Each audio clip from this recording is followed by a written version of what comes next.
यांचा branch manager चिपळूणचा Sankesh Ghag याच्या वडिलांनी आणि आईने माझ्यावर आज इथे एनसी दाखल केली होती पोलीस स्टेशन मध्ये की मी त्यांना धमकवते म्हणून। मी त्यांना फक्त विचारायला गेलेली की आमचे पैसे तुमच्या मुलांनी कुठे पळवलेत आणि तो कधीपर्यंत देणार आहे। तर त्यांनी या सगळ्या गोष्टीचं पोलीस स्टेशनला येऊन आता एनसी दाखल करून सांगतोय की आम्ही त्याला धमकवलंय म्हणून। गेल्या 3 महिन्यापासून आम्ही पोलीस स्टेशनच्या चक्रा काढतोय, ईओडब्ल्यूच्या पण चक्रा काढतोय का त्यांना विचारतोय का तुम्ही आतापर्यंत काय कारवाई केली, पण त्यांनी कोणत्याही प्रकारची कारवाई केली नाही। असं जवळजवळ 1200 ते 1500 कोटीचा घोटाळा समीर नार्वेकर आणि नेहा नार्वेकर यांनी केलेला आहे आणि अजून सुद्धा पोलिसांनी त्यांच्यावर कोणत्याही प्रक्रियेची कारवाई केलेली नाहीये।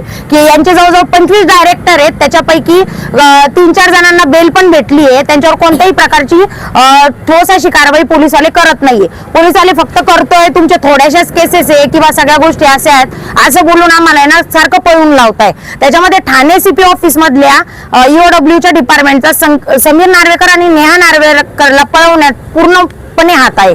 बाकीच्या तुम्हाला सगळ्या गोष्टी हे सगळे आम्ही इन्व्हेस्टर आहे, जवळजवळ यांची 50 कोटी प्लसची अमाऊंट आहे।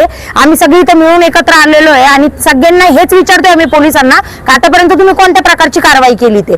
अजून सुद्धा याच्यामध्ये जवळजवळ पोलीस स्टेशन मधनं पण त्यांना सपोर्ट आहे, मोठे मोठे पॉलिटिशियन पण याच्यामध्ये इन्व्हॉल्व आहेत आणि जवळजवळ माझ्याकडे बऱ्यापैकी सगळ्यांचे स्टेटमेंट बँकेचे येणार आहे, त्याच्यात किती मोठे मोठे अधिकाऱ्यांचे किती पैसे आहेत, कोणाला किती पे आउट येत होते, हे सगळं मी प्रूफ सहित 31 डिसेंबरला दाखवणार आहे की कोण कोण अधिकारी आणि कोण कोण पॉलिटिशियन याच्यामध्ये आहेत। त्याच्यामध्ये आमदार, खासदार, पालकमंत्री सुद्धा इन्व्हॉल्व आहेत आणि एक मुरुडकर म्हणून आहेत आणि एक भागवत सिंग चुंडावत म्हणून आहेत। हे दोघ जण प्रत्येक वेळी पोलिसांना किंवा इन्व्हेस्टरला सांगताय की येणार आहेत पैसे येणार आहेत, असं 7 ते 8 महिन्यापासून या दोघांनी सगळ्यांची दिशाभूल करण्याचा प्रयत्न केलेला आहे आतापर्यंत आणि आमच्यावर कोणत्याही प्रकारचा आम्हाला याच्यातनं कोणत्याही प्रकारचं सॅटिस्फॅक्शन मिळत नाहीये का यांनी काय काय आतापर्यंत प्रक्रिया केली। पोलिसवाले फक्त आम्हाला काहीतरी उडवडीचे उत्तर देत आहे आणि घालवताय।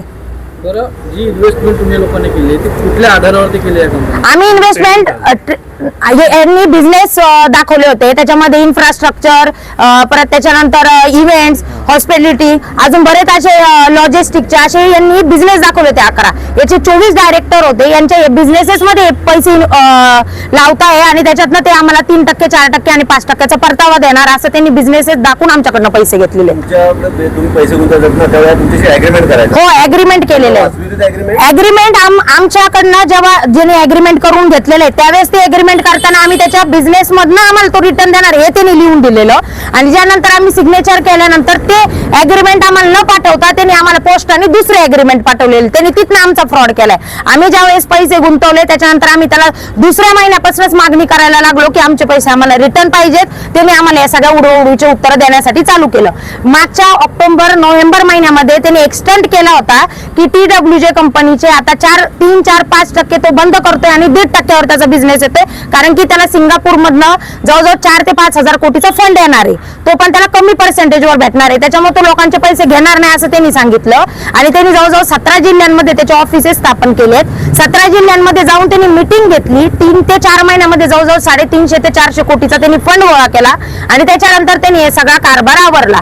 जवळजवळ आज फेब्रुवारी महिन्यापासून कोणालाही 1 रुपया परतावा भेटलेला नाहीये, कोणालाही विड्रॉल भेटलेली नाहीये। सगळेजण आज जे जमलोय ते फक्त त्या गोष्टींसाठी जमलोय। आमची पुढची भूमिका ही आहे, जर येत्या डिसेंबरच्या ह्या शेवट 31 डिसेंबर पर्यंत जर कोणाला अटक केली नाही यांनी जे आम्ही नावं घेतो त्यांना, नाहीतर आम्ही सगळे मिळून पोलीस स्टेशन बाहेर पेटून घेणार आहोत, कारण की आमची सिच्युएशन एवढी खराब आहे। याच्यामध्ये एजेड लोक आहेत, कोणी रिटायर आहेत, यांचे सगळ्यांचे पैसे ह्या व्यक्तीने घेऊन पसार झालाय। तो मुंबई ठाण्यात असून सुद्धा ठाणे ईओडब्ल्यू वाले त्याला अटक करत नाहीत आणि मी प्रूफ सहित बोलते। 18 सप्टेंबर रोजी मी समीर नार्वेकरला ठाण्याच्या सीपी ऑफिस मध्ये भेटले होते, त्यावेळेस तिथं 76 लाखाच्या वसुलीसाठी त्याला घेऊन जातो।